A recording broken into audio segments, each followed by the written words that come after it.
রাজধানীর মিরপুরের শেওড়াপাড়া কাঁচা বাজারে ভয়াবহ অগ্নিকাণ্ডে ভস্মীভূত হয়েছে প্রায় ১.৫ শতাধিক দোকান।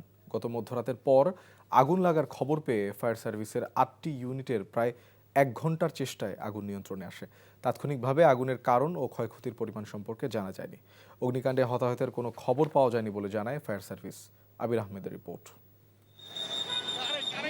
রমজান মাস উপলক্ষে গতকালই ব্যবসায়ীরা কেউ কেউ দোকানে তুলেছিলেন চিড়ামুড়ি, খেজুর সহ বিভিন্ন পণ্য।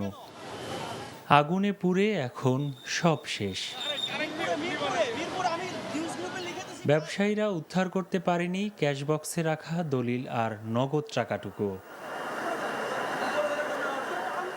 এমনই অবস্থা রাজধানী শেওড়াপাড়া বাস স্ট্যান্ড সংলগ্ন কাঁচা বাজারের প্রায় ১.৫ শতাধিক ব্যবসায়ীর। এখানে আরও ছিল ফল, মাছ, মুরগি ও কাঁচামালের দোকান। আগুনটা নিচতলা, এখানে বাজার থেকে অথবা কোথা থেকে লাগছে আমরা সঠিক বলতে পারি না। আমরা তো বাসায় ছিলাম, ঘুমেছিলাম। রোজা উপলক্ষে অনেকে অনেক টাকার মাল তুলছে, এগুলো সব শেষ। বৃহস্পতিবার দিবাগত রাত ২:৩০টার দিকে আগুনের সূত্রপাত ঘটে। মানে গন্ধ লাগতেছে, পোড়ার গন্ধ।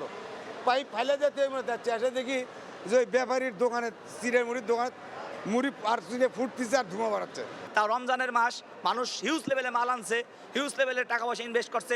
সবাই মুদি দোকান পড়ে ছাই হয়ে গেছে। আপনার ভিতরে যাই দেখেন ১০০-এর উপর দোকান পড়ছে, কিচ্ছু নাই। ফায়ার সার্ভিসের ৮টি ইউনিট আগুন নিয়ন্ত্রণে আনলেও ততক্ষণে পুড়ে যায় প্রায় সব দোকান। আগুনের সূত্রপাত ও ক্ষয়ক্ষতির পরিমাণ তদন্তের পর জানা যাবে বলে জানায় ফায়ার সার্ভিস।